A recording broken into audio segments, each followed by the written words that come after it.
And welcome back to the 3Ws Oval for match 28 in BIM 10 cricket. It's a big game for the Warriors. If they win, they qualify for the semi-finals. The Settlers have already qualified, and the early news is that the Settlers have won the toss and they are fielding. The captain is Jamal Wark, and we're just about ready to start.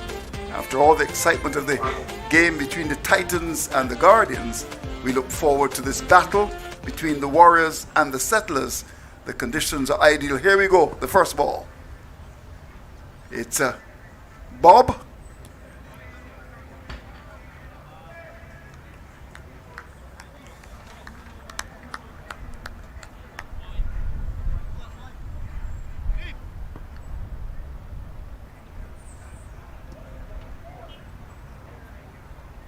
And that's gone.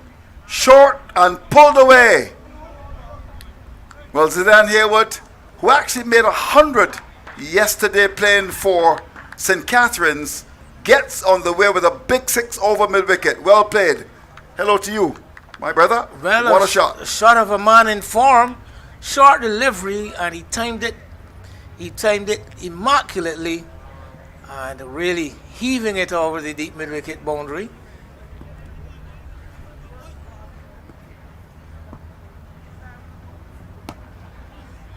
Much better delivery from a very experienced bowler in Bob, with the experience of playing for the Windwards. He actually played for the club that Yearwood plays for, St. Catherine's.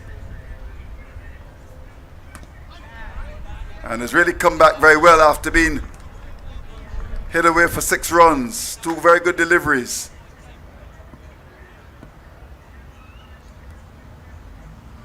Oh, beautifully bowled indeed.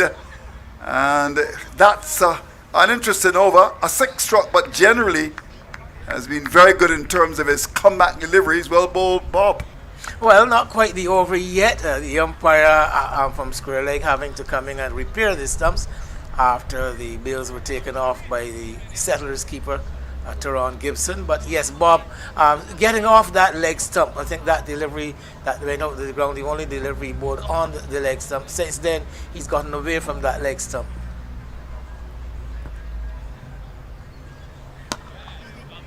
Pushed away down towards long on for 1. Now it's the end of the over. First over completed. 7 from it. The Warriors are batting their 7 without loss. Well, yes, and Alston Bob, as you mentioned, a long-time campaigner, and he repaired that early damage quite well after being struck away. And now, young pair of opening batters for the Warriors. You mentioned that they win and they automatically qualify for the semi-finals. A loss would open the way for the Voyagers, who are 2 points behind the Warriors. And I think if the scenario plays out that Warriors lose and the Voyagers manage to win, then the calculators will come out with the net run rate.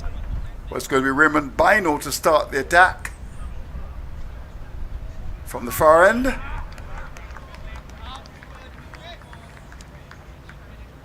Plays a lot of his cricket on the North American circuit, Bino.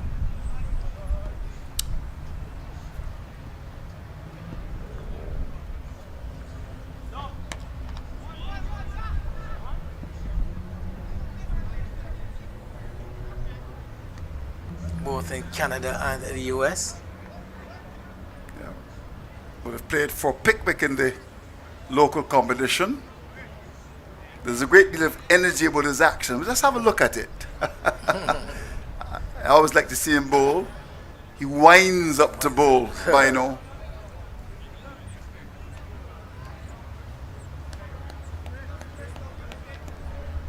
He's going to bowl to Perryman, a left-handed batsman. Would have represented the Barbados at the under-19 level. Here we go. Here we go. Whoops. I like to see him bowl. As you said, winding. There's a lot of energy in his bowling. Seems as if he never gets to the wicket, Bino.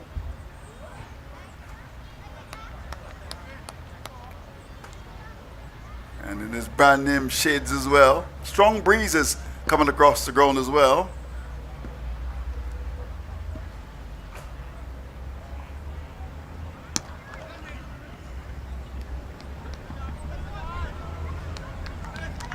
Very good work indeed from the field up at the mid-off, coming across to his right.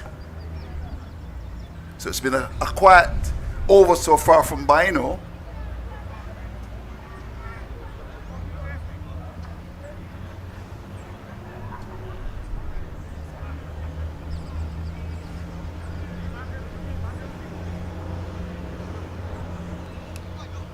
We get runs here.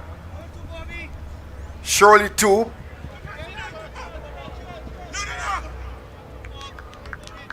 Good work by the big man Bob inside the circle at short third man. So with one to come, Bino would want to finish strongly here. Just conceding 5.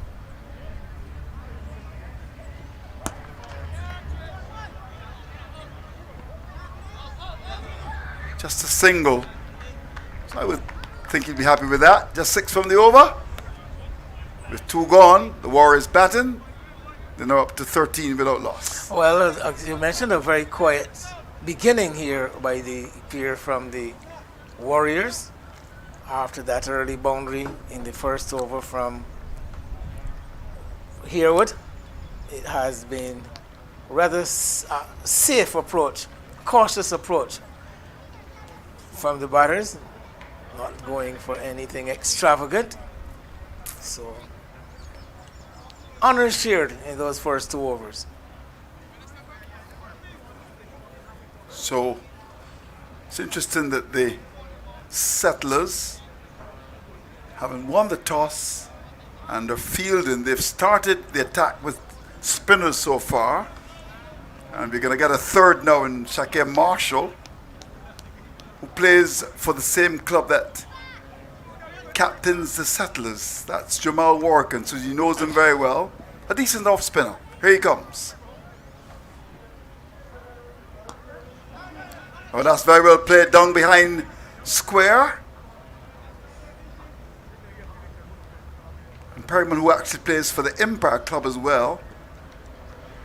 So these two play for the same club in Barbados, along with their captain Jamal Warcon.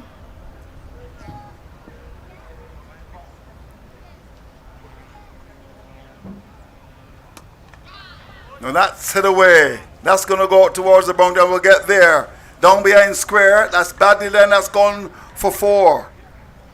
Yes, no one behind the umpire in the deep.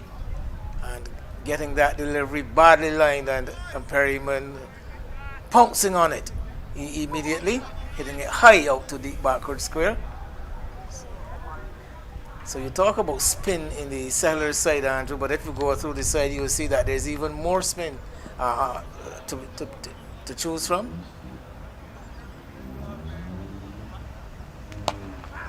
That's a much better delivery. Just trying to stay away from that leg stump. That was on the middle stump.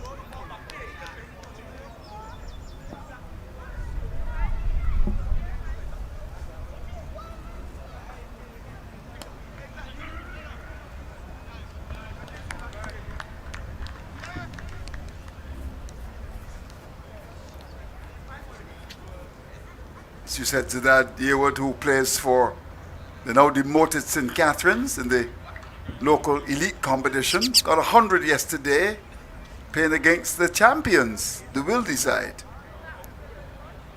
And from all reports, it was a pretty good 100 as well. Now hits that ball with tremendous power. That's gone over long off. He hits the ball very well indeed. Zidane Yearwood. That's gone for 6. Well played. Well, opening up that front leg and hitting it straight, not going across the line, and picking up 6. So Shaquem Marshall, the off spinner, coming for a bit of tap in his first over.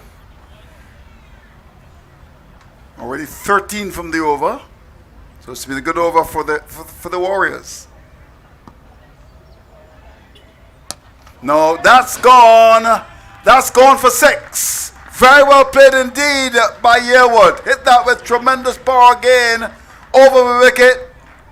It was short and it was punished. It's been a very good over indeed for the Warriors. Some 19 from the over. And here we go. Coming right across the line, swinging to the hills, as they say. And that's gone high over mid wicket. Wickham, you not catch that today, tomorrow, or I've got my doubts about next week. Very well played. And it's gone away for 6. It's been a good over for the Warriors. 3 gone. They're 32 without loss. Well, Andrew, if I had walked into the ground and never seen Zidane here with bat, and I've seen these 3 overs, my first impulse would be, this guy loves the leg side. Very, very strong to the onside. That's true. And in fact, there was a deliberate plan by the bowlers who operated against him in the elite competition to bowl him off stump. I would think Perryman missed out on that. It was short and wide, looking to go through point. But I really love to see Bino bowl. There's a lot of action. There's a lot of action. Here we go again. I love that. Here we go. Whoops. Again, he is lucky to get away with a short ball, but a heavily packed offside field. There are 1, 2, 3, 4, 5 men inside the circle, saving 1.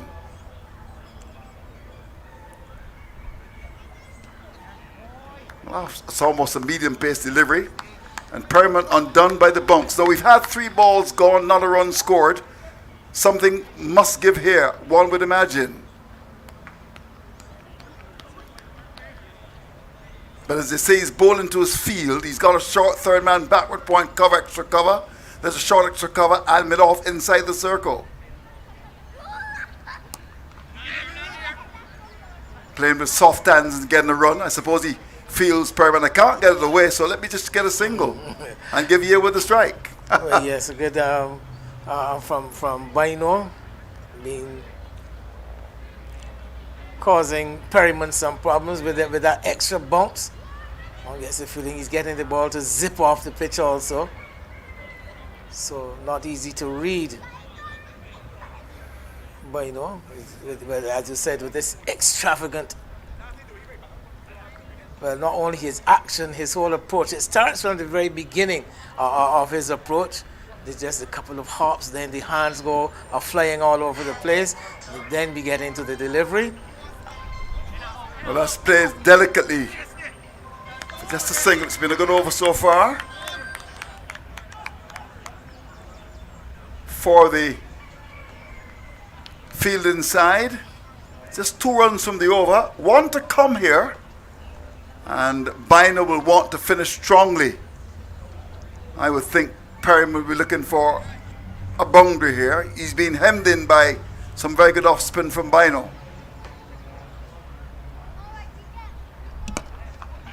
Just a single. It's been a good over for the off spinner. An over in which just 3 runs came. 4 gone. The Warriors are 35 without loss. Well, at the end of the power play, 35. Importantly, no wickets. I guess it's always a good thing for a batting team to have all their resources with the power play completed. So I think the Warriors will want to claim something of a victory here. But Bino, very economical. A bit of one of those wristy off spinners of the past. He used to bowl a Dusra some time back, but we know that ball has basically been outlawed in cricket now, the Dusra. It is said that the Dusra cannot be bowled. We've noticed one of the great exponents, Sunil Narain, has done away with it also, but Bino used to be quite proficient with that delivery. It's now no longer part of his artillery.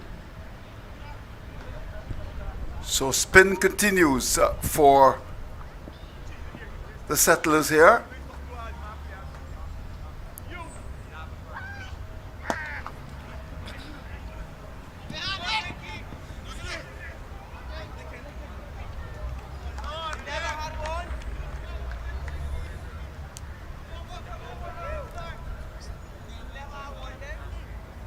Get a little rest, get a little rest.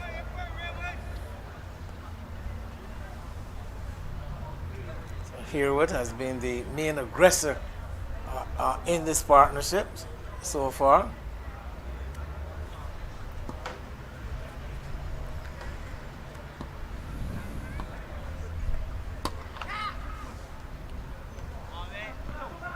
Very well done by Wickham. Saving 2. That's a good start.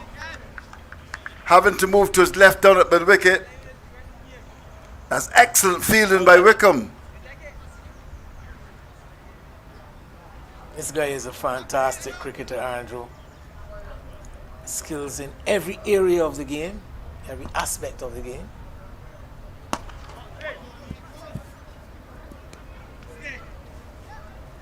Saw him bowling leg spin, as you mentioned.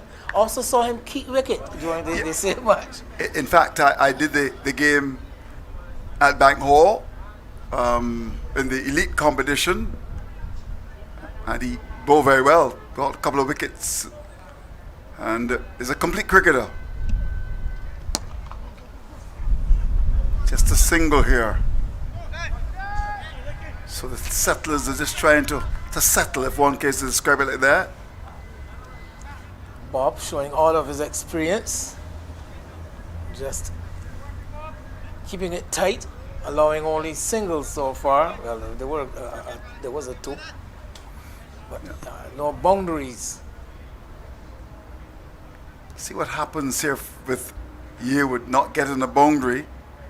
He doesn't want a boundary. He wants a boundaries, if one case to describe it like that. That's a big shot. That really deserves about 2 or 3 boundaries, really. Hit high over the top of long off. That's gone for a huge 6 from the little man. Well, yes, good timing of that delivery on. He seems to have a good hands, though, good fast hands, and he really climbed into that one. Overpitched by Bob for once, as we mentioned how tight Bob had been, but he overpitched that one. Yeah, I'll talk about him in a while, but here we go. There he is, hitting that ball away from outside the line of the off stump, playing slightly across it, but tremendous power. That's gone a long way over the Floyd Reefer balcony. That's gone for 6. That was one of the big hits that we've seen straight in this competition so far. A little man, as you said. The thing about Yearwood, he plays for my club, St. Catherine's, and we're disappointed that he didn't make a lot of runs. In fact, he got 100 off the last innings in the elite competition, but we know his ability, and there's a pretty decent keeper as well. Hits the ball cleanly and highly thought of up at St. Catherine's, but a disappointment he didn't get a lot of runs this season. Really is prepared to go after the bowling and has done a good job so far. Yes, he has kept the scoring rate ticking over for the Warriors. Yes, at the end of 5, they're now 47 without loss. And as I was mentioning, Andrew, 5 overs gone, no wickets down. Always a good position to be in, to have all your resources still with you at this point in time. Of course, it will be expected now for this player to get the foot down on the accelerator. 15 and 32, as I mentioned here, with the main aggressor, 32 from 16. The Perryman has lent good support. And with Carter and Boucher to come, Boucher's been in a rich vein of form. You would think that this is a good launching pad for the 2 of them. And so far we've seen a spin. For the first time, pace comes into the attack, medium pace, and Kevin. So Bino's been brilliant. His 2 overs just costing 9. Now here's Kevin Stout as we start over number 6. Bowling to Yearwood. Chance for a catch done at long off. The catch is taken. And Yearwood goes. So the experience of Stout coming to the fore, banged into the pitch. Yearwood played across it. Went down to long off, catch taken. So his innings comes to an end. But I'm sure we're going to see a lot more of this young man. He's got lots of talent. He goes. It's now 47 for 1. Well, Stout, no pace whatsoever did he offer to the batter here. So he had no pace to go with, and looked to slap it over the infield. He did succeed in getting it over the infield. Yes, he did. But look at where that was pitched. It was wide, so he had to go after it. It was banged in short wide, and didn't have the control. And a good catch taken by. Not all that good, but he held on to it. And he smiled. The captain came in from that long off area. The ball almost popped out of his hand. But an important wicket to get. But it means now that a very important member of the batting side comes to the crease now in the captain. And he's got lots of balls to play with. Would want to get a big knock here. Here's Stout. And immediately Carter goes after that and gets a boundary. He's such a free-scoring batsman. Down towards wide long on. That's gone for 4. Well, Jonathan Carter, one of the outstanding performers in the competition up to this point. Actually, he's the leading run scorer for the tournament. He started this innings with some 246 runs at an average of 41 and a strike rate of 175.71. That's going to be called a wide for sure. And good awareness too, as the ball came out of the keeper's gloves. And they'll even get more as the return is astray. So 3 to them. So they want to get a move on here, the Warriors. And I think the man who's at the crease now can give them that kind of score of maybe 120, 130. That's Jonathan Carter. Played one of the blinders of an innings.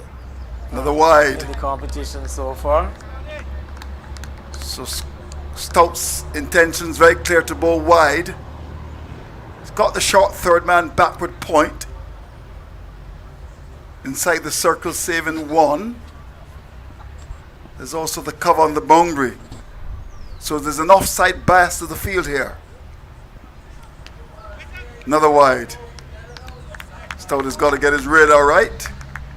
I think he's very conscious of the fact that Carter's a free-scoring batsman here. Very much. Well, 2 experienced campaigners would have played a lot of cricket with and against each other over the years. Excellent take there by keeper Gibson, though. That ball was wide down the leg side. Now that's a much better delivery. A bit closer. And undone by the bounce. Carter. And although the keeper Gibson did handle that one very, very well, immediately Kevin Stout asked him to go off the stumps, to go back. I guess recognizing that the bounce has been fairly prodigious. So taking the cautious way out. Not prepared to give any extra runs.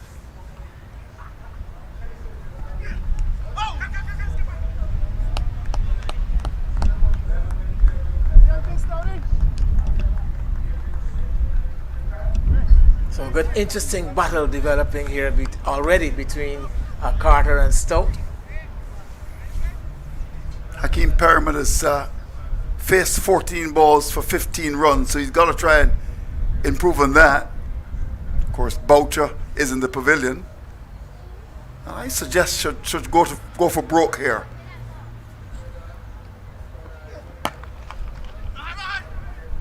And get to the way. That's gone. That's gone for 4. Paying across it, but safely. The wicket can't get across in time. That's gone for 4. Down towards square leg. Well, back of a length delivery and going with the tide. And as you said, Perryman has been there from the outset, and we know in this middle part of the inning, so some acceleration definitely needed. Yeah, it was short. It was on the line of that middle stump and too short, really.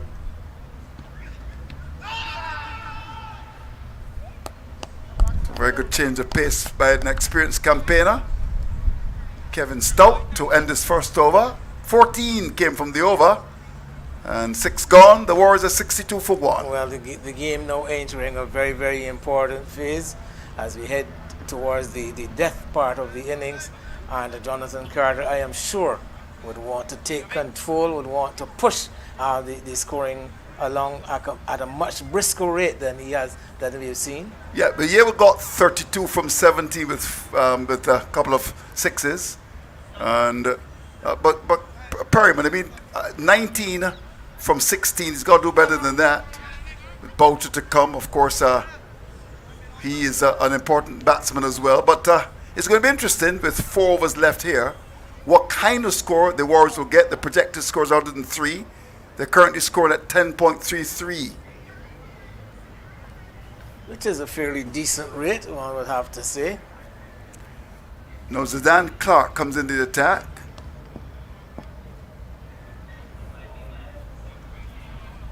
He also enjoyed a good day yesterday in the local competition, bowling the Carlton side to a very, very crucial victory with a 6-wicket haul. Well, he comes from a family of cricketers. His father, Shirley Clark, would have played for the Barbados under 19. In fact, when he played, had a record, and is the brother of Kyle Mayers, who plays for the West Indies.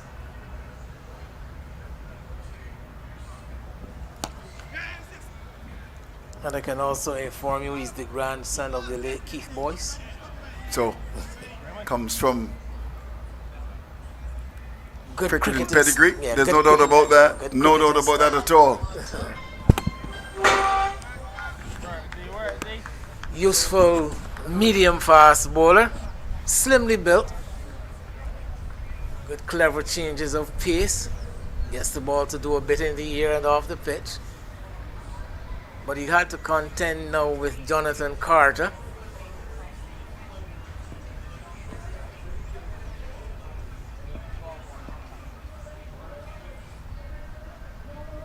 And Carter gives himself some room and swings into this one.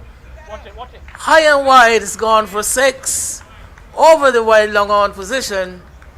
And again, we saw that early movement from Jonathan Carter, stepping away to the leg side, and the bowler bowling right into his zone. Carter making no mistake with it. Worry.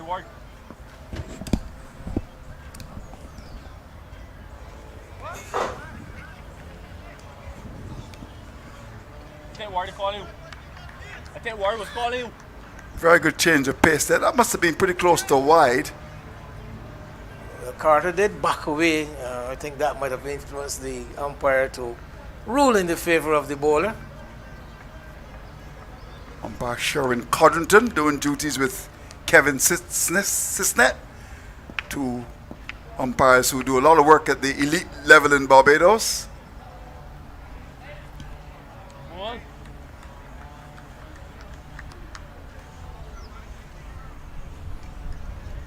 Zidane Clark, slimly built, but it's not expressed by any stretch of the imagination with his pace. But he can be slippery when he's ready.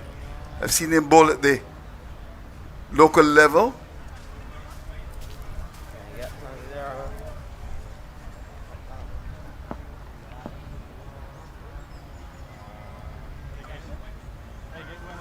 Again, that's wide, it's slow, and it has in fact deceived the batsman and the keeper to some extent. They'll scramble a bye, but he's attacking Perryman with those wide, slow balls, and he has been effective.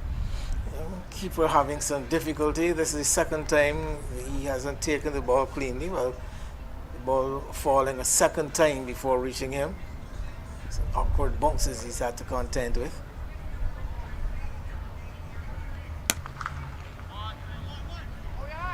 Just a single. There you go. But importantly, Carter keeps the strike. I think he's going to be the important cog in the Warriors' wheel here. With this 3 to come now, there's 71 for 2. 71 for 1, make that. And the settlers, we talk about qualification and the likes. The settlers who have already qualified for that semi-final also, they just would have been displaced from the top position by the Guardians who won the previous match. So I think that they'll be very cognizant of the fact that they would need to win here to get back at the head of the standings. But this is even more important to Carter and the Warriors to secure their place in those playoffs. Yeah, win for them, as you said. The Settlers have already qualified. The other team that would have qualified, the Guardians. So win for the Warriors will be sweet news for them. Now Kadeem Allen is going to start over number 8. The projected score is 103. I think Carter will want to get it up to about maybe 115, 120. And we'll look for the second here. And we'll get it 2. Or is he in trouble? He's been given. He's been given. That is an important blow. Bob was a man whose return came in. Carter is short. And that is a big, big wicket to get. Carter goes cheaply. 72 for the loss of 2. Well, Carter falling victim to the pressure of the situation. I thought it was a risky second run because the ball traveled quickly down to Bob on third man boundary.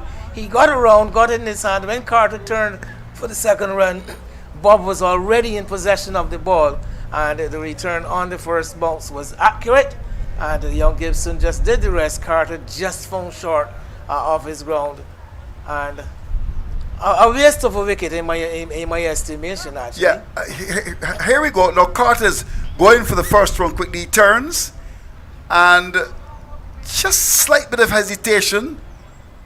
And although the keeper had to actually carry the ball onto the stumps, even from here you can see he was short. Well, that's a good decision by the umpire. Well, and Carter not sliding his bat into the crease, and I also noticed he actually had to go around the bowler Aline, who had come all the way down to the wicket at the striker's end, and I think that split second made a crucial difference. That's right. We'd love to see that again. 73 for the loss of 2. Now, it's an interesting stage to the match, really, because Carter's influence is so vital to his side.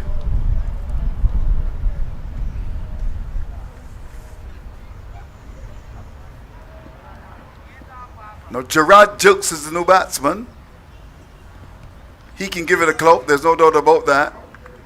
But you feel that Carter's dismissal could be the difference between maybe making 100 and 115, 120. Vital blow struck. Well, yes, Jonathan Carter, a key cog in the wheel of the Warriors. He has been carrying the batting more or less throughout the tournament.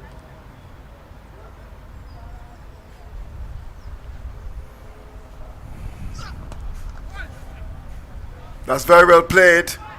And an excellent stop as well by Bino. Moving to his right, down at that backward square.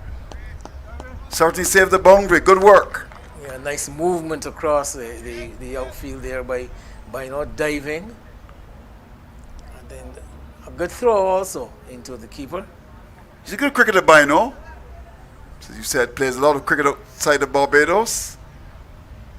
And generally is good with his control. But I mean, the work of Bino here, having to stretch at the last minute and saving a boundary, that's very good work indeed by Bino.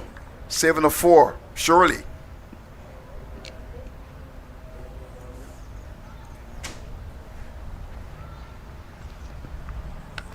Now that's ball with a lot of pace. It's a wide call by the umpire. Umpire Kevin insists it, but that was banged in short.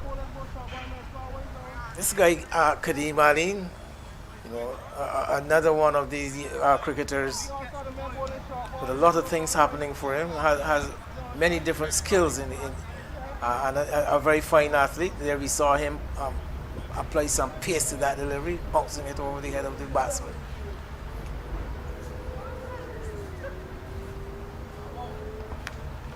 Well, certainly a lot of batting to that. It'll go for 4. Banged in short. A big swing. Past the keeper. Third man can't get across. That's gone for 4. Important runs there for the Warriors. A good educated top edge by Jilks. Aline, not the fastest, but a tall man, and gets extra good bumps out of the track.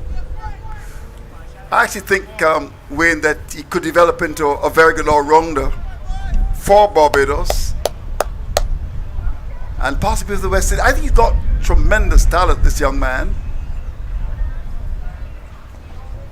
Now look at that pace generated. In fact, only yesterday at Bank Hall I was talking to him, and I said to him, look, Kadeem, you must concentrate on your bowling as well. He doesn't bowl a lot in local cricket, but I think he's a very good bowler as well. Sharp and good high action, banged in, good pace. And I think is one that you can keep your eyes on. Don't be surprised if he gets a contract somewhere, a big contract as well. Lots of good variety in his bowling. Not to mention the explosiveness of his batting. Oh, that's another story. There's no doubt about that. 8 gone, 81 for 2. Well, at a projected rate of 101, the Warriors just about on par. They would want to up it a bit more going into these final overs, as you mentioned. Get as far above the 100 mark as possible. Yeah, well, I mean, the was 32 from 17 balls, very important. But then, of course, Carter just making 12 from 7. That's the wicket that was so important. But then Perryman 20 from 19. So he's got to do better. Well, he's still there. I guess a lot of responsibility on his shoulders now. Jilts is one of the power hitters in this Warriors side, so he will know what is his role. Well, wickets are in hand, but the problem for the Warriors, just 2 overs left. Here's Clark to continue to bowl his last over.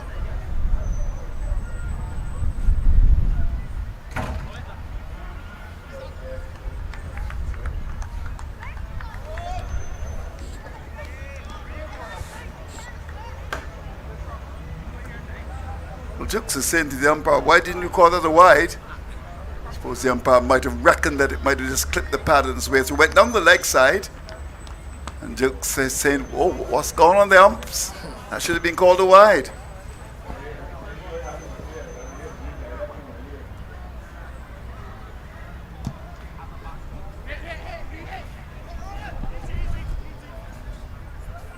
This is a very good start to the 9th over.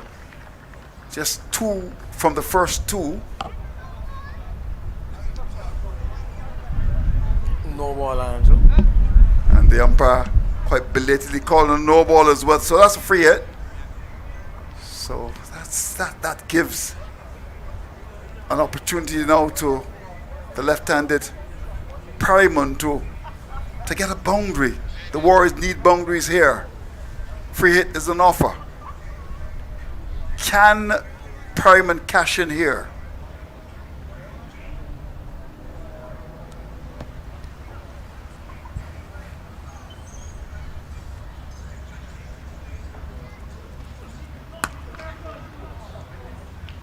Well, that was hit with a lot of power. Beautifully played indeed. Lovely cricket shot. Through extra cover, that's gone for 4. He did cash in. Well, yes, he got some room, got some width outside that house, some 2. Just one fielder back on the boundary, and he's quite square at a deep point. So once he managed to pierce that gap between cover and extra cover, there was no stopping it from heading into the boundary. Yeah, it was very well played indeed. No doubt about that. It was wide, had the room. Typical left-hander shot through extra cover. Hit with lots of power.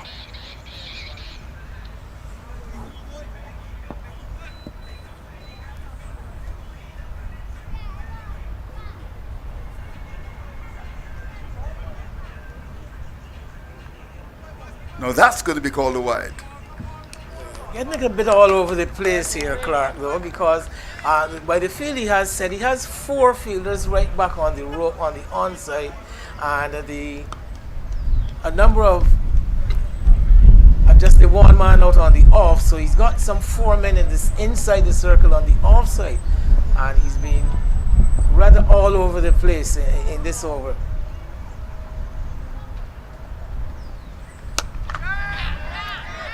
Now, chance for catch. Catch taken. But of course, it was one that was short, hit in the air, and that man, Bino again, coming off the boundary. He's been very brilliant in the field. Down on the backward square boundary, takes the catch. Another wicket goes. It's 88 for 3. well, one of those 4 men I mentioned to you on the onside, right back on the rope, and Clark this time getting it into an area.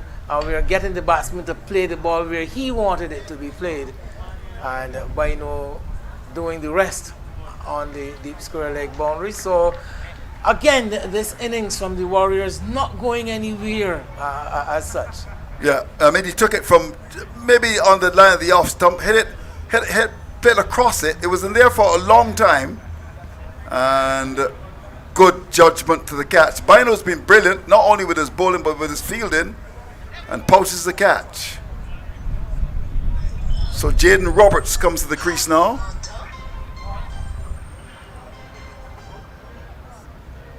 Can be a good clean striker of the ball, Jaden Roberts. Yes, he can be. One of those under 19 cricketers for Barbados as well. Gets a very good first delivery. Banged in short, good pace. So this is where the Warriors need to try to get boundaries here. Try to get up to maybe 110 or so. They need boundaries, the Warriors.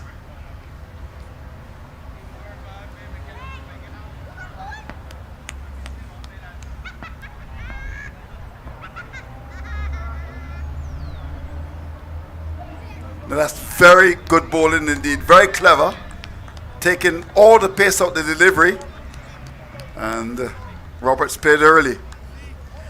Well, yes, the delivery before that had been a bouncer, a pace on a bouncer, and this time he bowled about the same length, but as you said, all the pace taken out, all the air, it's like releasing the air from a balloon.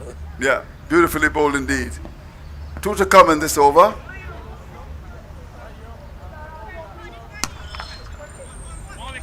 Now they'll be looking for 2 here.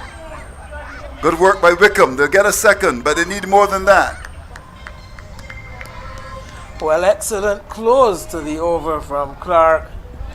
Just 18 from his 2 overs, and that his second over costing some just 7-8 runs. One for 16 from 2. At the end of 9, it is 90 for 3. The Warriors going into the final over. A final over to be bowled by Kadeem Alim.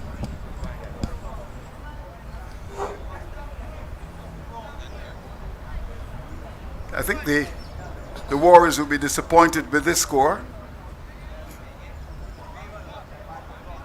I do suspect so too. Yeah, I mean, from what we've seen from them, but today their main man, Carter, didn't really come to the party, got run out. Here's the last over. Here's Aline.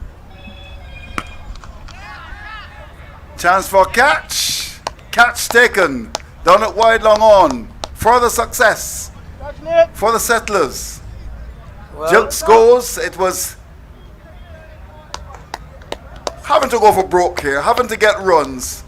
And a good catch down it wide, long on. Further pressure. And with 5 to come, the Warriors losing the 4th. It's down 90 for the loss of 4. one of the safest pair of hands in Barbados cricket. And Nicholas Curtin, the fielder down there, he made it look so easy. Yes, he did. I mean, tailing away, outside the leg stump. Play that ball from outside the leg stump. Now where's Curtin? There we go, taking it low to the ground. But always had it in control. And you're right, a very good field indeed he is. And an underrated cricketer, in my view as well, Nicholas Curtin. Has been in and out of local cricket quite a lot in the past couple of years.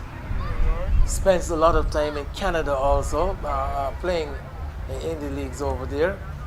He's actually represented Canada at the international level. Now Boucher comes to the crease. I'm a bit surprised that Boucher's coming so late in the Warriors. I'll invite your thoughts on that.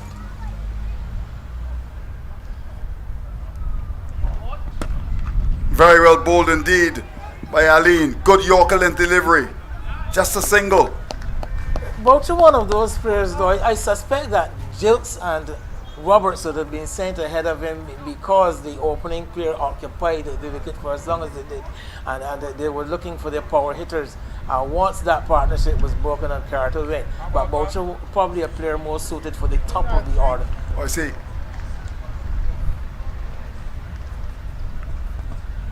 Well, that's ball with a lot of pace. Lots of pace there.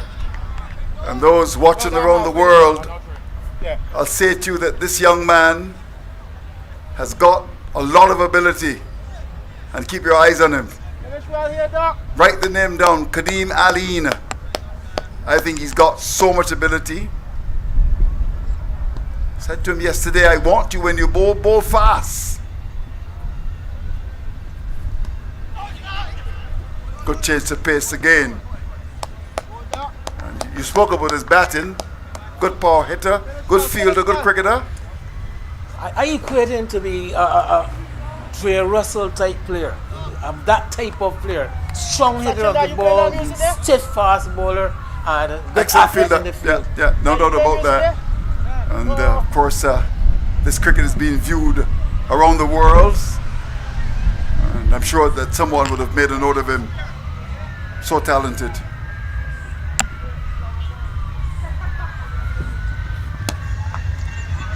And that's played away beautifully. That's gone through extra cover. That's gone for 4. Well, Not seated boundary by the Warriors here. Well, this is a shot of a fine batsman, a technical player. That ball pitched upon the off stump, and Boucher picking up the line quite early and the length and launching into a drive. Just caressing the ball, even in the T10 format, it shows. Yeah, indeed. Just tailing out towards leg stump and driving through cover. It was a full length delivery. But caressing the ball more so than hitting it with any anger. So the final ball is about to be bowled.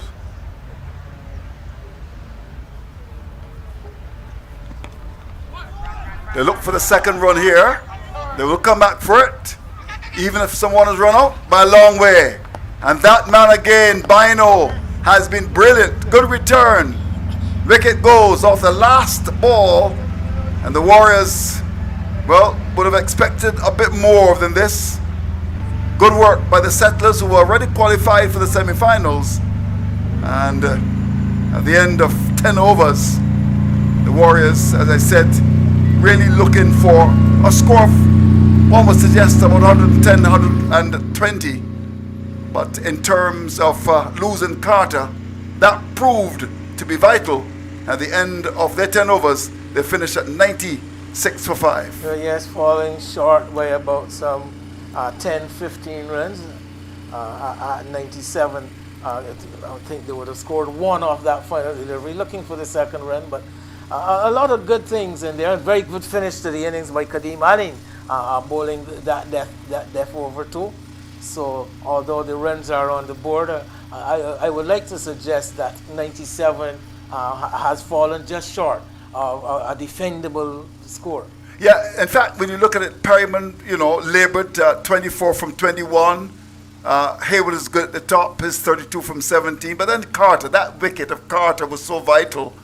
And, never really got going after that to make 97 for 5 from their 10. Well, they didn't get to see Kimar Smith, who hasn't had a good time with the bat, in this tournament, so he didn't get a chance to come to the wicket. Perryman and Herwood were there for quite a while, and then I think that they basically ran out of time, if you can, in this 10-over format. Yeah, well, we saw some interesting bowling. I thought that Biner was brilliant, very economical. Economy of 4.5, his two just cost 9. But overall, a good effort on the part of the Settlers in terms of the bowling with Marsh at the top. Lots of spin being used, and I would say that the Settlers will be quite happy with their performance. And after a good opening stand, and with Carter's dismissal, the Warriors not able to get the kind of score that they will be looking for, they have fallen short, in my view. 97 for 5, it means that the Settlers require 98 from their 10, and one would think that they have got an excellent opportunity to win this battle. Well, they've already qualified for the semi-finals. If the Warriors win, they will qualify, and we shall see what happens when the action continues. The Settlers 98 to win from 10. We'll take a break. Join us in about 10 minutes when we come back with the action live from the 3Ws Oval.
Beer cat?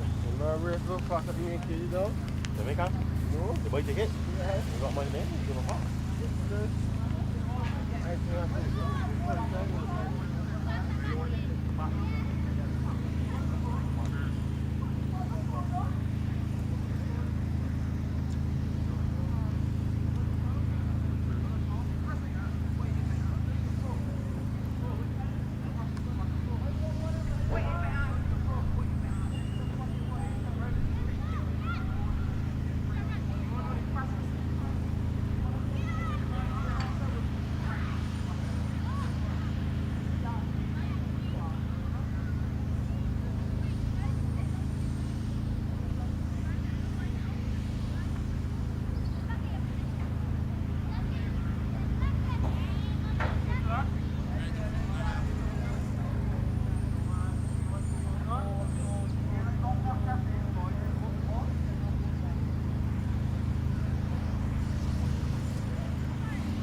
Well, the magic number for the Settlers, 98, after they restricted the Warriors to 97 for 5 in a pretty good display of bowling. And now it's the turn of the Settlers to see what they can do. 98 required, and they've got some very experienced cricketers at the top to start them in Kevin Stout, and of course Kevin Stout is a player with lots of ability, there's no doubt about that, and he no doubt will be looking to give the Settlers a good start. Wayne. Well, the Settlers are sporting today for the first time Nicholas Curtin coming into their side, and he's partnering Stout. Dario Seal, who was bowled pretty well in this competition, starts with a good tight delivery to Stout. Interesting to see what the approach would be here. The Voyagers would want to try and push them back early. Seal with 7 wickets in the competition so far, with an economy rate of 8.44 runs. Another one of the young quickies around.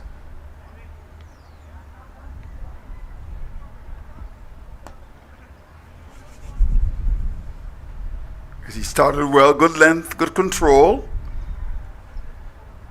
As you said, Nicholas Curtin, who plays a lot of cricket outside of Barbados, would have played for Barbados in the recently held Super Cup.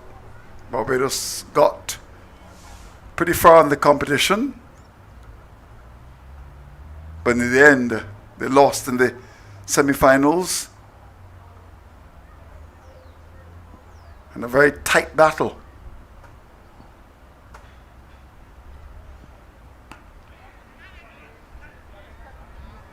What do you make of Seal? Well, a decent young cricketer, young fast bowler, has been around for a while, had his injury issues, so he's basically trying to make a comeback, make an impact on local cricket. Was highly thought of in earlier days. Still a young man, so he has an opportunity, but I don't think he's very high in the pecking order as far as fast bowlers around Barbados go at the moment. Yeah, I agree with that. He's had his injuries, would have played for the Barbados Defence Force, then stopped playing for a while, and then actually came into the local competition, the elite for the now demoted St. Catharines. Would have played about 4 matches for them, and whether or not he'll play for them next year is another matter, because sometimes when you get demoted, players tend to leave you, so we shall see. But he's a decent bowler.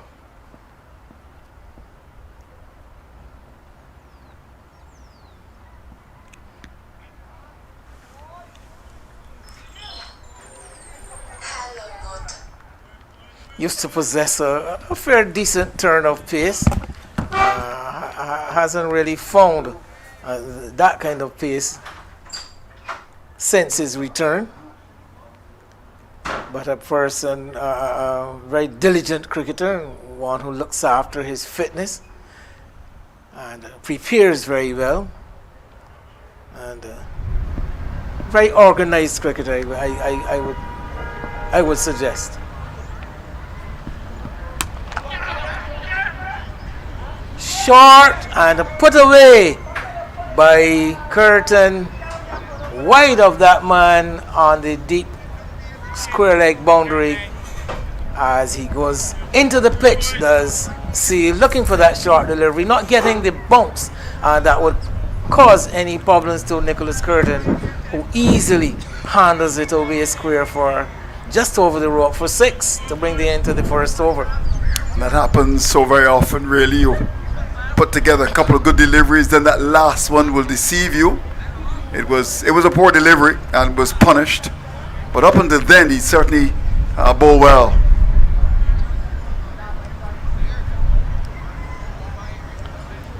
So Andre Marshall, the left arm orthodox spinner, who from all reports called it quits at the elite level. I understand his last match was yesterday. Plays for Spartan, one of the big clubs in Barbados. That's in the local competition. Highly respected banker as well in Barbados. And has done very well for Spartan over the years. Here he comes. Spartan Club, Andrew, produced a number of outstanding West Indies players for a number of years. You can go all the way back to the likes of Sir Clyde Walcott, the late Sir Clyde Walcott.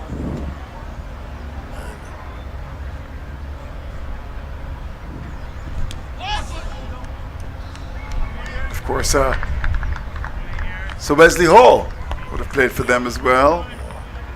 The late David Holford, the late David Murray. David Murray, who will be laid to rest tomorrow. David Murray. Oh, this is good bowling. And he's been given. He's been given. Wonderful work by the keeper. Stout under pressure. And that's a good wicket to get. Well bowled indeed, Marshall. Stout goes. It's now 7 for 1. That's a fantastic bit of work, Andrew, by young Zidane here with as a person who fancied myself as a bit of a keeper in my day. That ball coming between the batsman and the stumps is always a difficult one, and he did excellently. The ball defeated Stout on the inside between himself and the stumps, and having that presence of mind here to take the ball, whip the bails off, and Stout found wanting. Yeah, indeed. You're right. I mean, that's brilliant work, because I mean, the ball came into Stout, and when you look at that, the bails came off. Stout is stumped, but that's absolutely brilliant work by the keeper.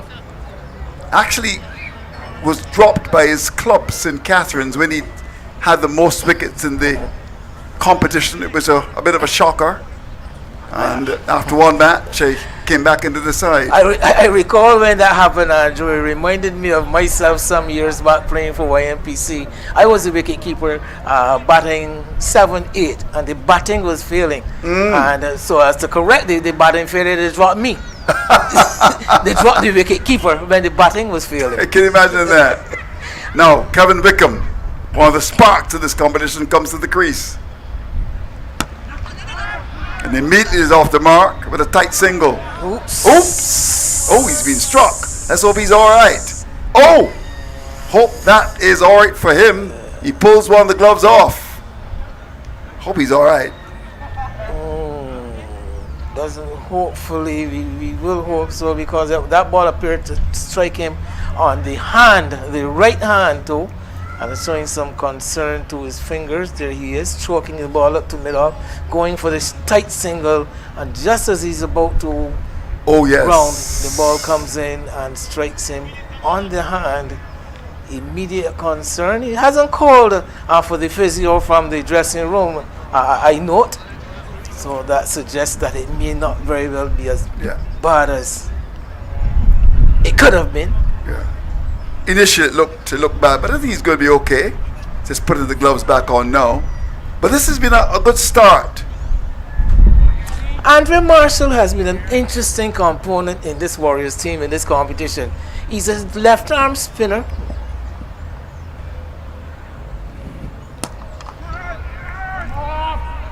And I have noticed, Andrew, is that he has bowled exclusively in the power play. It is almost as if he's a specialist power play bowler in this team, and he has handled the job very well too, I must say.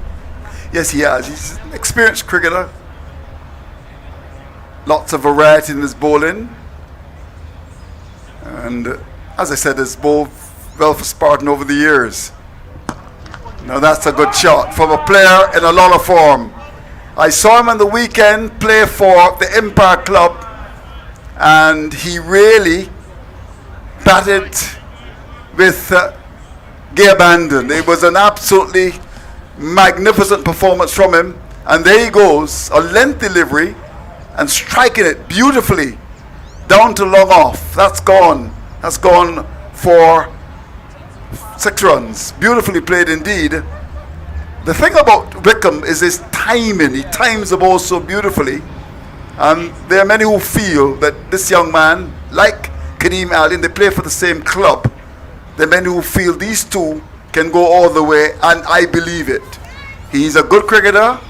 He's a very excellent batsman, useful keeper, and also is a decent leg spinner as well. I saw him yesterday bowling, picked up a couple of wickets, and the first question I asked was, does he bowl the googly? And he does. He is a player for the future, young Kevin Wickham. And that's another one, with all the views that we've got around the world, this is a name that you should write as well. Kevin Wickham. Magnificent shot, that last one though. Nice balance, moving into the ball very sweetly. And you talk about timing, but I've also noticed that he has so much time to play the ball, Andrew. Yes, he does. He does. That's always a suggestion of someone really being special. Now here's Jaden Lord, a young man. In the air, chance for a catch. Catch taken. Soft dismissal, Curtin. And the Warriors, they picked up their second. It's now 15 for 2. Whether he intended it or not, he got that one on the full. It dipped on Curtin. I think that is where he was defeated. It was a full delivery, and Curtin's eyes opened wide when he saw the full toss. But the ball dipped on him, and as he went to whip it, it came off the bottom outer portion of the bat and offered a simple catch to mid-off. So the young Lord has early success, getting rid of a big wicket too, Nicholas Curtin. Yeah, he's a good player, Curtin. As I said, underrated. And full toss, as you said, quite rightly described. And a ball that was full. And slightly cramped, actually, and just spooned it down to mid-off, an easy catch. Seemed to have been deceived somewhat. Here we go. Yeah, the ball actually seemed to have followed him. I mentioned, it seemed to dip on him also. Hanks got it on the outer half of the bat rather than going into the ground, the ball taking the leading edge and spooning up. Now the two players that I've been talking about are at the crease together now, Kadeem Allen and Kevin Wickham. Let's hope it's not the commentator's curse. So as you would say, don't blink. Don't blink.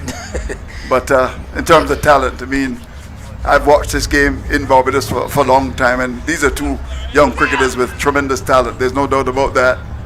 So Kadeem Allen comes out with his team in a spot of bother here.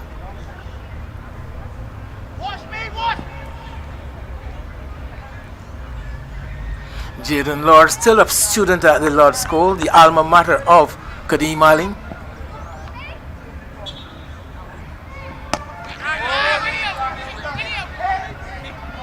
But he starts with a little push away in the offside for one. Of course, these two would want to just reconstruct the innings here for the Settlers.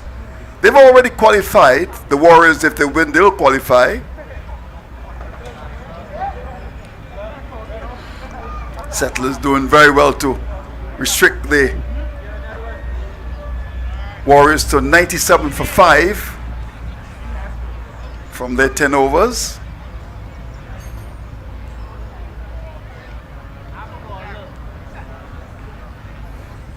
It's almost an air of expectancy whenever these two young men, Wickham and Allen, come to the wicket, and now seeing them together even more so.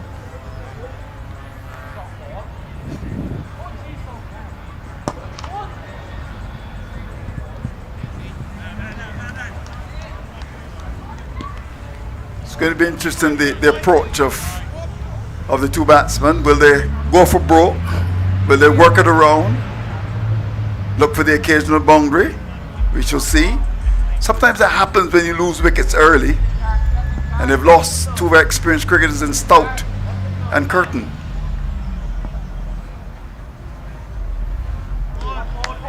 Very well bowled indeed by Lord. I know former West Indies fast bowler Tony Gray thinks very highly of this young man. Slippery kind of action, slippery kind of bowler. seems to generate a lot more pace than he appears to Yeah, be. he's deceptive.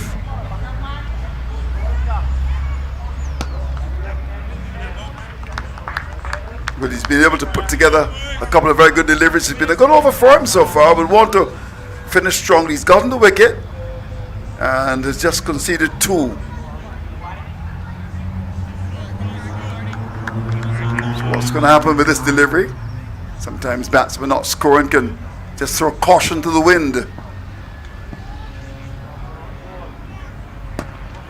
Very well bowled indeed by this young man, right in the block hole. And this has been a very good over indeed from Lord, an over in which 2 runs came, 3 gone. The Settlers are 17 for 2. Brilliant start, and the Settlers innings in need of a bit of consolidation. I think that would be the theme for the next couple of overs, you would imagine. But this young man, Lord, I have also noticed that the captain Carter has reposed a lot of responsibility, a lot of trust in him. And I've seen him given the final over on a couple of occasions. So it seems that Jonathan Carter seems to hold him in fairly high esteem. Yep. In fact, he bowled the last over in a tight battle and saw his team home to victory. So it's going to be Gerard Jilts, who bowls a busting medium pace to come into the attack to replace Marshall as we start over number 4.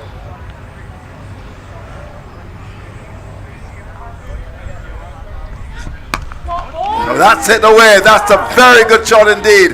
Over extra cover. That's gone for 6.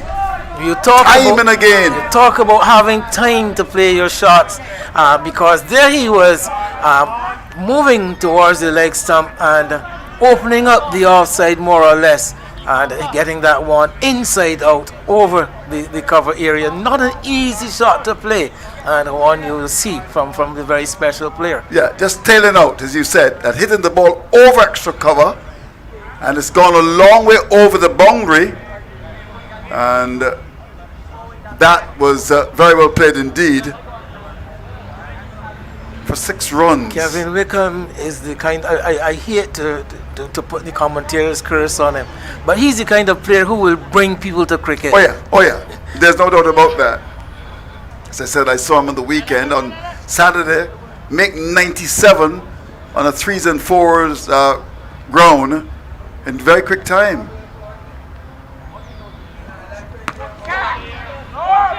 Now, there he goes again. That's gone for 6 over my wicket. Absolutely brilliant again. On the leg stump and hit over my wicket. That's gone for 6. Pure disdain, Andrew. With a touch of arrogance about him. There it was, Jilts making up for being wide of the off stump with the first delivery and coming a bit closer, but coming too close. And there we just saw the wrists come into play. Yeah, very, very elegant batsman. Times the ball beautifully and slaps it. May get away here. I think he will. He's got to be careful here. Sometimes you can get carried away. It was almost like a tennis shot there. Spoke about that arrogance, and that was one at Jilts' pace. Anything short will not worry Wickham. And there he was, just almost walking into it and slapping it back over the head of the bowler. Just get the feeling that Aline had a word with him just now to say to him, just cool down, just season settle. But he missed out on that. Good aggressive running for what will be a wide. They'll get 2 for that. But it has been already a very good over. Some 16 in the over so far. And 3 balls to come. Delivery that suggested maybe that the bowler was somewhat intimidated and just trying to hide that one down the leg side. Yes, he was.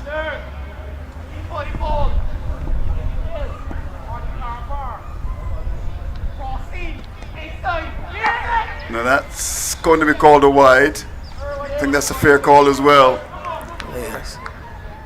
Short, dug in to the middle of the pitch. And although Aline is a tall man, that one went above his head. It was also quite wide of the off stump.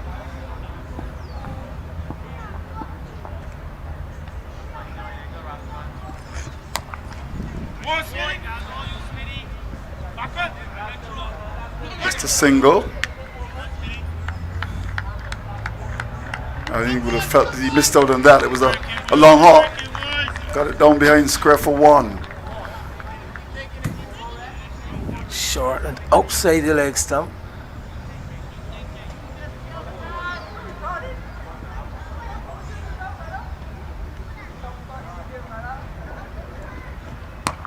Now in the air. That's going to give his hand away. I think he's gone. Now that's poor.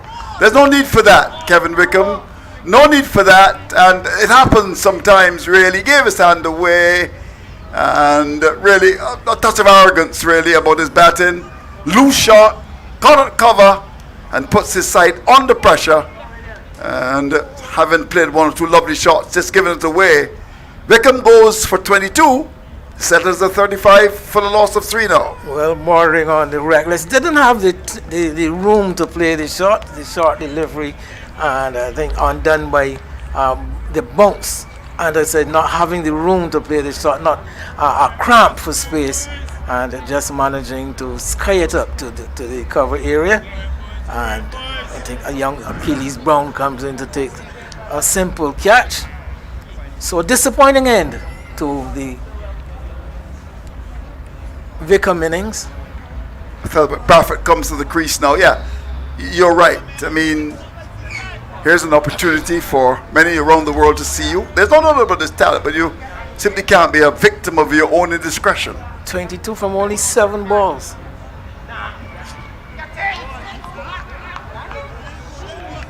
It's getting carried away. There's no doubt about that, Kevin Wickham. And has put his side under some pressure of the settlers. So 4 gone, 35 for 3. Well, 35 for 3 in the power play. We did notice that in the Warriors innings, the openers were still together at the completion of the power play, so they would claim advantage to them in the conduct of the respective power play overs. Yeah, I mean, Yearwood got 32 and, really got them off to a good start. But when you look at Kevin Stout, I mean, he's such an important member of the side. And Wickham, making 22 from 7 to giving his hand away. So a lot is going to depend now on Kadeem Ali. He's got a Thelbert Brathwaite with him. So the equation 63 from 36 balls. The rate required is just over 10. And the settlers are currently scoring at 8.75. Now Darius Seal returns for his second over and his last over as well. He's going to bowl to Aline.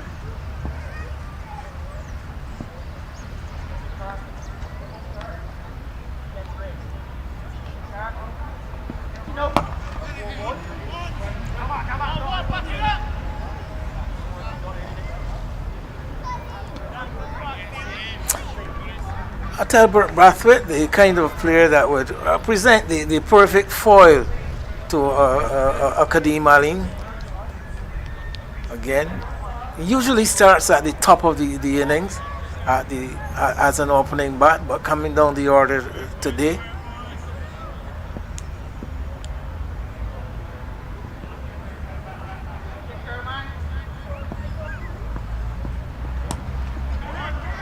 That's very well played indeed. Look for the second, we'll get it too. Good aggressive running. I think he can offer that steadying influence that is required. We did mention with the fall of the opening period that the innings really call for a bit of consolidation. And I think that Wickham, we keep harping on it, got a bit carried away unnecessarily. Yeah, he did. I think he was, as they say, playing for the gallery, and was dismissed. Oh, a rooster! A rooster! The Roosters arrived. The game has not gone to the Roosters, has it? Well,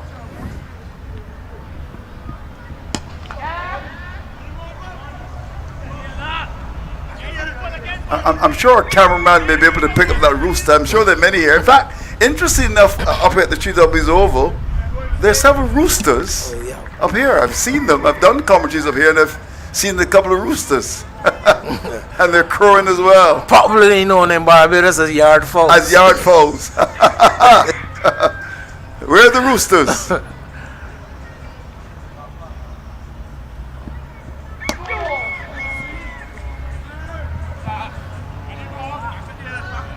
They're actually crowing pretty early as well. Making his presence known for sure. Where's that rooster? Can you find him? Where is he? Saw him just moments ago. Just over here to our left, in front of the seating area, next to the Walk of Fame. I think he wants to make it up there as well. Oh, that's played away. Lovely shot. That's gone for 4. Banged in short. Played down behind square. That's gone for 4. Well played, Brathwaite. I like that shot. Short delivery, and he got on top of it, climbed on top of it, and slapped it square. There's a man on the boundary at third man, but it wasn't a ramp. It was a conventional slap, square cut, aerial square cut. A shot we don't see a lot of these days, Andrew. Decent crowd is gathered as well, watching the action as we come down to the business end. There we go. It was short and got on top of that and played it away. Lovely shot down behind square. Good aggressive run again. Feel it inside the circle. The ball was played pretty firmly, and they got the run. So Brathwaite, as you said, is a perfect foil for Aline, who's an aggressive player. 5 gone, 45 for 3. The Settlers. Yeah, looking good at Albert Brathwaite. Look busy since coming to the wicket. And Brathwaite still to find his range. Aline, pardon me, still to find his range. But I'm sure that the Settlers will be hoping that he spends some time in the middle. So Andrea Marshall returns for his second over and final. And he started the attack. First over cost 8.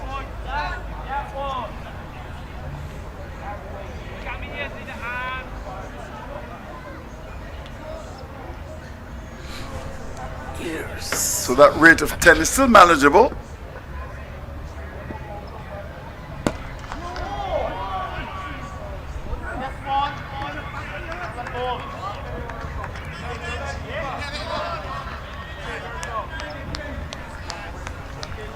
Brathwaite rotating the strike immediately.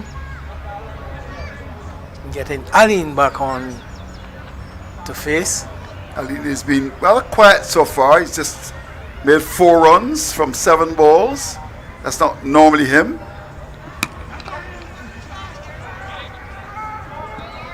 We look for the second here. Good aggressive running. They come back for the second and they get it comfortably. Not really getting his timing quite right, I find. Aline.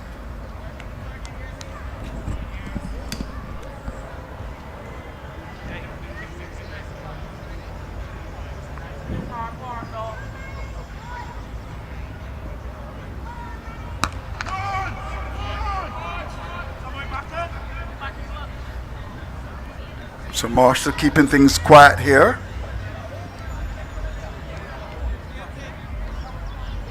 Trying to push that rate up as much as possible. It's actually gone over 11 now.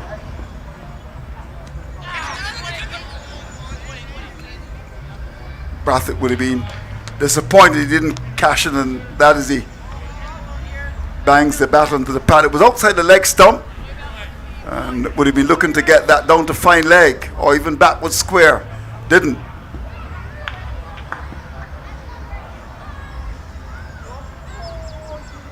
This has been a rather measured knock so far from Aline.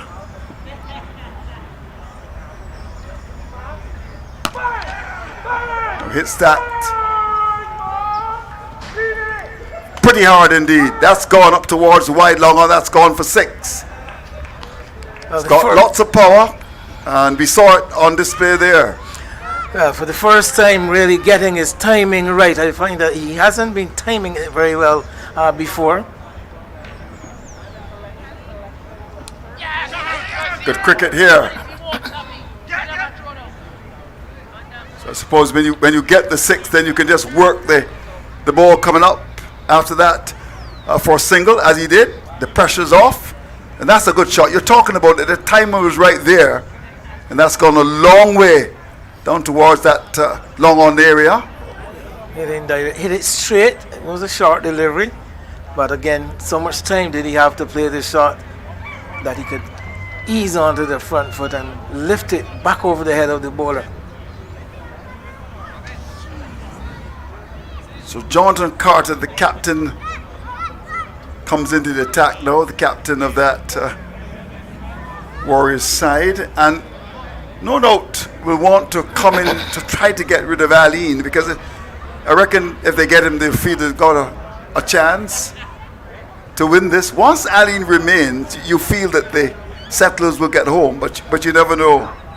Now Carter comes into the attack. He's a clever medium pacer, as we've seen over the years, playing for UWI. This is his home ground, and a very experienced campaigner for Barbados. Continues to show his value for the national side, although there's some talk among pundits that the time has come for him to give away and have some younger players involved, but we shall see. The regional season is going to be starting in about a month or two. Here's Carter.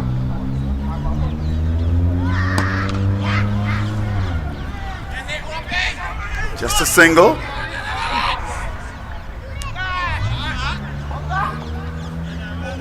Aline was flirting with danger there. No need to try to come back for the second, and got back just in time.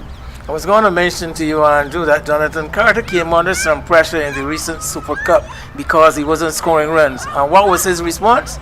He picked up the ball and took wickets to show his value. He did. A valuable cricketer, as you said earlier. Yeah. The other thing that I think about Carter is that he's an underrated medium pacer and hasn't really bowled. Maybe there was no need for him to bowl a lot for Barbados, but I've always felt that he, when you look at him, he's a decent medium pace bowler.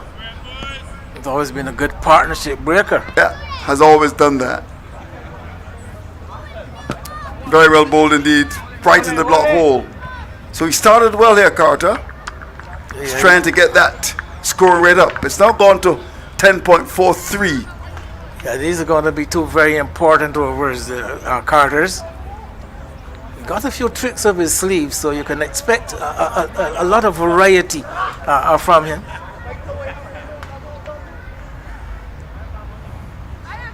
Yeah, Aline's been very quiet. 15 from 12.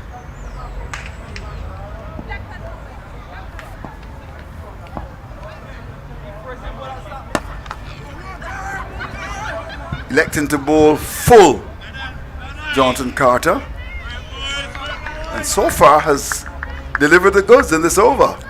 Again, not giving Aline or giving any of the batters any room.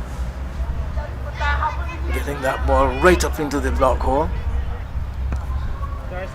So there's 3 singles, and I think this is going to be an important ball here.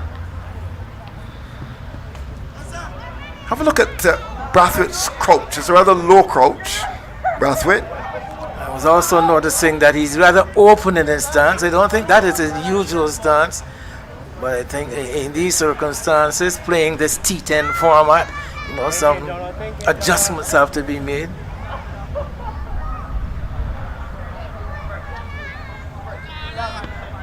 Look at that front leg, just very open. Very open. Now this is good bowling. Very good bowling. As I said, he's an underrated bowler. That ball was bowled with a good zip, just outside the off stump. The batsman actually was beaten for the extra pace generated by Carter. Well bowled. And early in the over, he had been concentrating on bowling the ball full. This one, he hit it into the pitch. Lots of variety. Will he go for the slow ball with this delivery? We shall see. Don't be surprised. In the air, chance for catch. Catch taken. And the pressure beginning to tell here. Beautifully bowled by Carter, a bit slower. Ball goes down to Roberts, who takes the catch. Down at long off. Carter strikes an important blow. And the Settlers now 60 for the loss of 4. Well, gets rid of Brathwaite, who looked good while he was there. Very busy, as I said, and keeping the scoring rate, keeping the scoreboard ticking over. But Jonathan Carter, as I said, if he doesn't come good with the bat, and he didn't come good with the bat today, you see that one driven. Again, after having bowled the short delivery, the ball before pitching up again, and not getting really full hold of it, the batsman Brathwaite offers up a simple catch. And Jonathan Carter, as always, in the game. He's that kind of player. Yeah. Very clever, very clever. Now he decides to, with Marshall coming to the crease, the long off, with all of his confidence in bowling, will come up now to mid-off. So he's just trying to cut that single out. He's got 2 men on the offside. In fact, 3 now saving 1. The short third man, backward point, extra cover, and mid-off.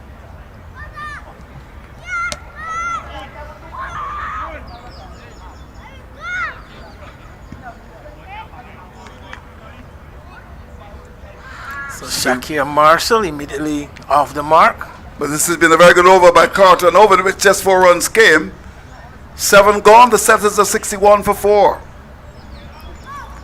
And as you mentioned, that required rate beginning to mount. Yep, it's now gone to 12. Over 12 itself. So these are going to be 3 very, very crucial overs. Yeah, you're right. I mean, when you look at it, Wickham got a start 22, then gave his hand away. Now, Aline has been very quiet, 16 runs from 13 balls. Brathwaite, 10 from 10. So no one has really gone on. And the Warriors, making 97, they've defended them rather well. So the rate has gone over 12. Now Lord is back. They look for 2 here. No, they won't. Suppose that Marshall feels that the strike should be given to Aline. Expect Lord to be generally full with the occasional slower delivery. That is the way he has operated for most of the tournament.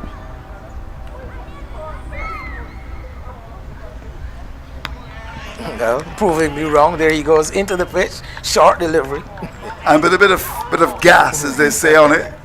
And Aline was beaten for extra pace. Now this is interesting because we've had 2 balls in the over. The rate has gone over 13, but just a run scored. The pressure's mounting there on the Settlers.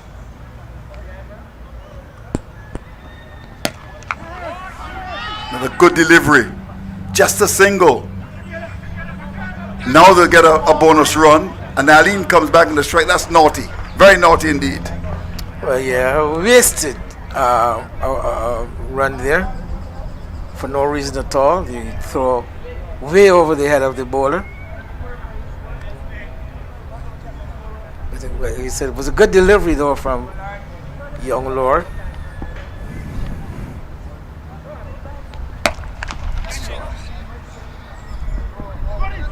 We've got a second here as well. So I suppose in the circumstances, Lord would settle for that, trying to cut out the boundaries. And I would think now that the Settlers are looking for a boundary here. Well, that's the key to Lord's bowling. Avoid going to the boundary. Very well bowled indeed. And now Aline is going to be run up by a long way. Oh my golly.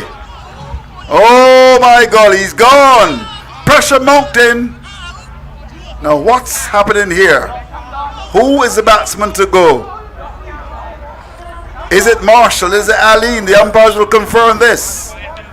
I'm sure the fielding team wants Aline to go. We shall see. Actually, Shaquem Marshall was quite prepared to head back to the pavilion.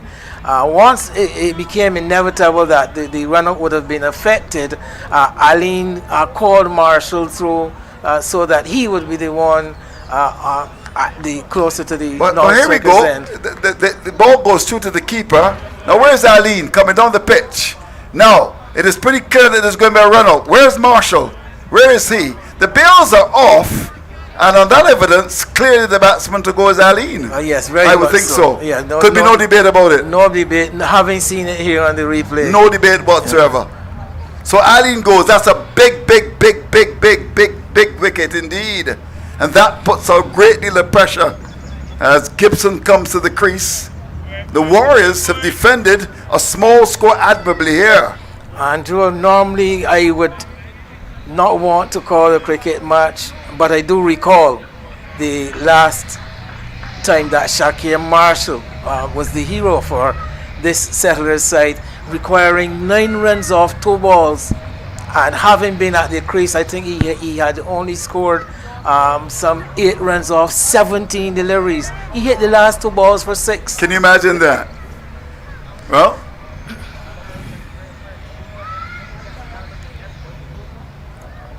Tauron Gibson comes out to bat. Interesting first name, Tauron, Tauron. Gets off the mark immediately. Will he come back for the second here? They will. Good aggressive running. But this has been a good over. That rate has gone over 14 now. Well, this has been some good bowling by the Warriors in particular. These last couple of overs, first by the captain. And as I said, he seems to have reposed a lot of trust in young Lord, and Lord delivering for him.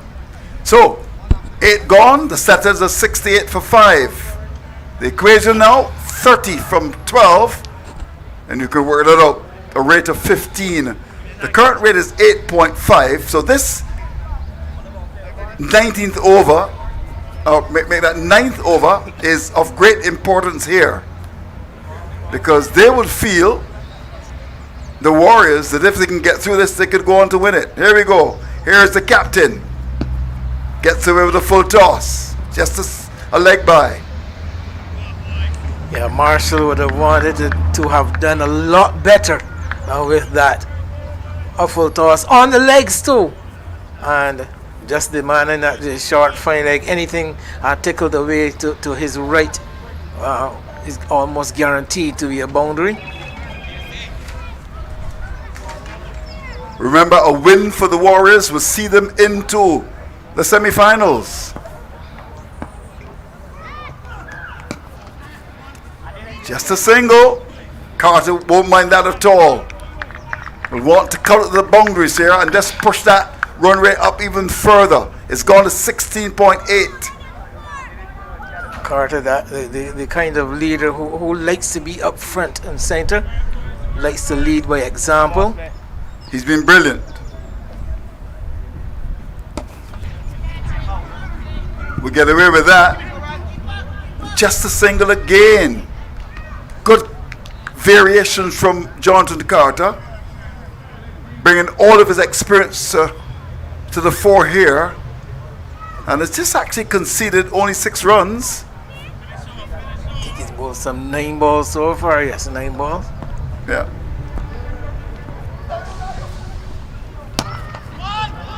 Just a single. They look for the second here. They'll come back for 2 and get it. But they need a boundary here. They need a boundary.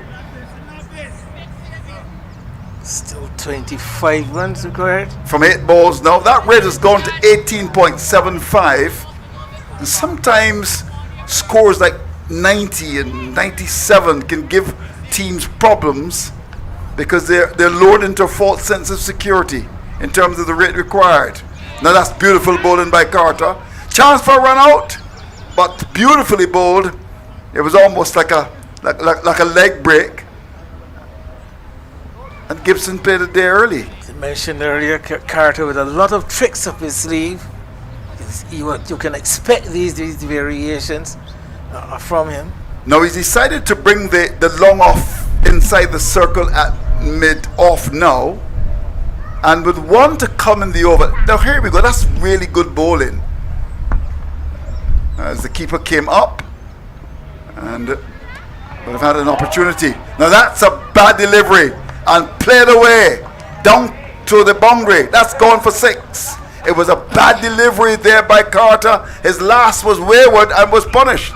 Well, like I mentioned, all the different varieties that he had to offer, and there he went. Sometimes we can be learning to this too much choice dilemma, and with too many variations, Carter decided, look, let's go into the pitch, let's bowl that short delivery, and the young Gibson picking it up well. Yeah, banged in short unnecessarily and pulled away. Eyes open very wide, Gibson, and hit that down to backward square for 6. So, 1 to come, the equation 19 to get from 6. The Settlers.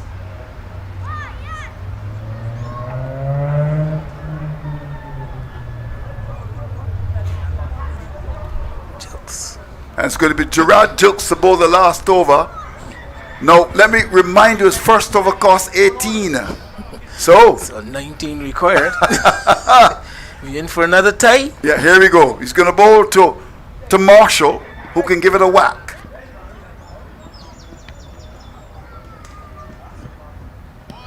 First ball is good. Pressure on the batting team. Into the pitch, outside the off stump. Very experienced cricketer, Gerard Jilks.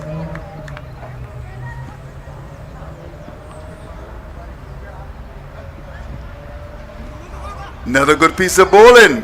Chance or run out. Oh my golly. Oh my golly. Further success. Good bowling. Very good bowling indeed by the Warriors, living up to their name. And one would think, with 4 balls to go, with a wicket going, that the Settlers may have to settle coming second here. Well, good stuff here from the Warriors. Jilts again, slower ball bouncer, the deceiving young Marshall. It was wide. That's a ball that was very wide the off stump. There he's coming down for the single, and all he had to do was just take the bails off. He's out by a long way. Well, good thinking by the keeper here, not recognizing that the player coming to his end was making his ground, and immediately he made the decision to relay the throw up to the bowler, and Marshall, who had basically lost his balance as he reached for that short delivery, not being able to get that momentum to get him into the crease ahead of that throw. So good work by Herwood and the Jilts. Let me remind you that the Guardians are into the semi-finals along with the Settlers, and if the Warriors win, it looks as if they could go on to win this 97 philosophy. I don't normally call it, Andrew. I'm normally accused of being a peeling cock. Yes. But I'm going to call this match. The Warriors are going to win. Oh, here we go. Interesting description of paling cock. And you're on the fence. Well, that's as Barbadians as you that's can the conventional way of saying it, on the fence. Well, this is absolutely brilliant stuff by Gerard, using all of his experience, Gerard jokes. And I think you're right about this, really. They can't win this now. They can't. They require 18 from 3 balls. And they may need an Andrea Russell here to do it for them. Carlos Brathwaite. Oh, Carlos Brathwaite. Remember the name.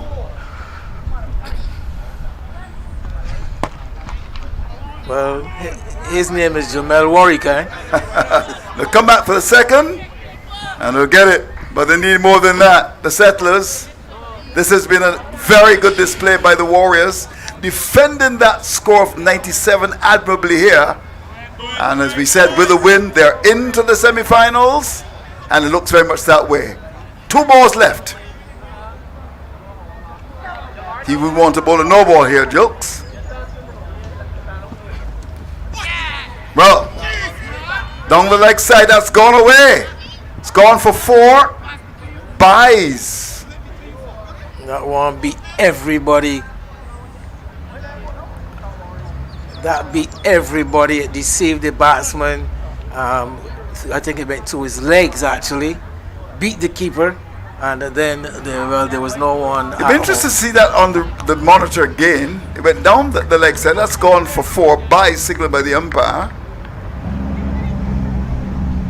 So the final ball is about to be bowled. And the Warriors are on their way to the semi-finals. Here we go. And that's stroked away. Back for the second run, but it won't matter. This has been an excellent display of cricket here. No doubt about that. The Settlers in a situation where they've already, in fact, qualified. And the Warriors are making 97 for loss of 5. And as we have a chance to see that on the monitor, good call by the umpire there, because it went between the leg stump and the batsman's legs.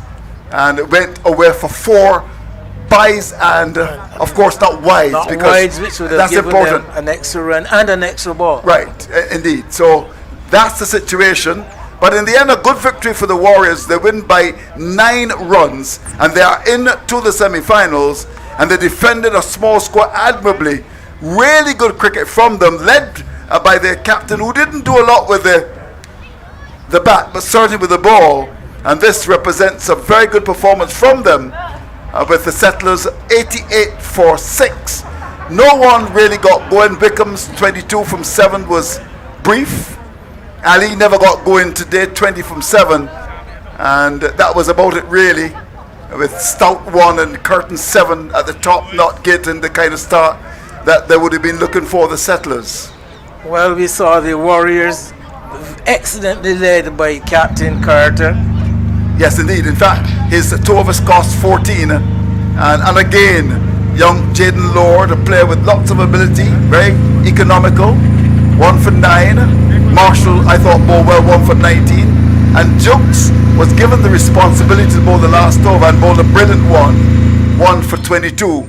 And as a result, a good victory for the Warriors. Well, and they looked a very organized team today, the Warriors. They came with a plan, and they executed that plan well, responding to Captain Carter very well. And they are now the last team into the semi-finals.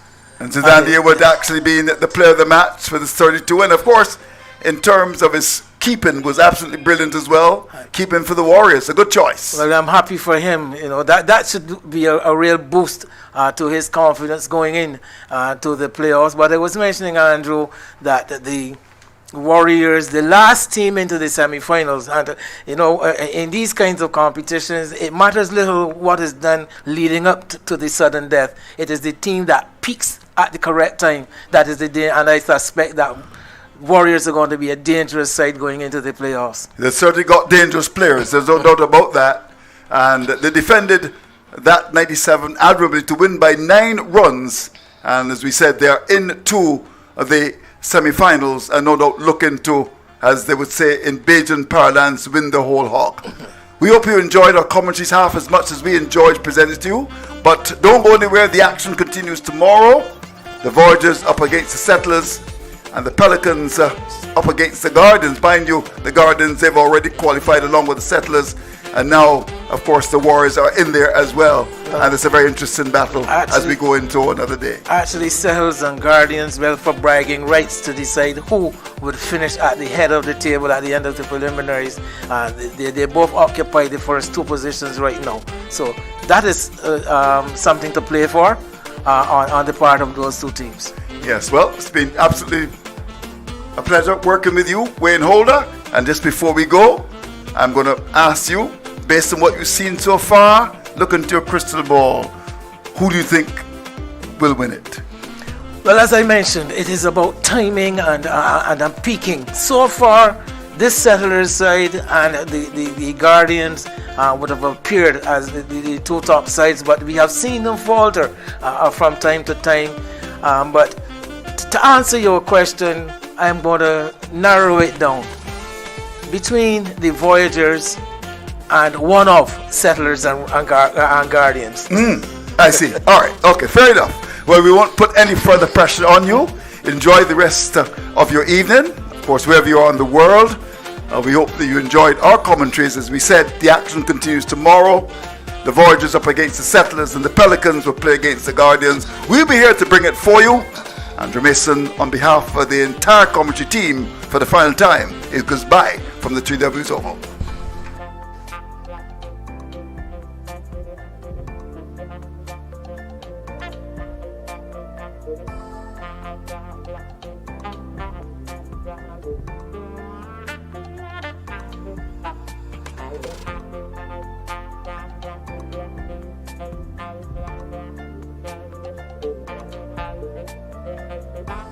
Thank you.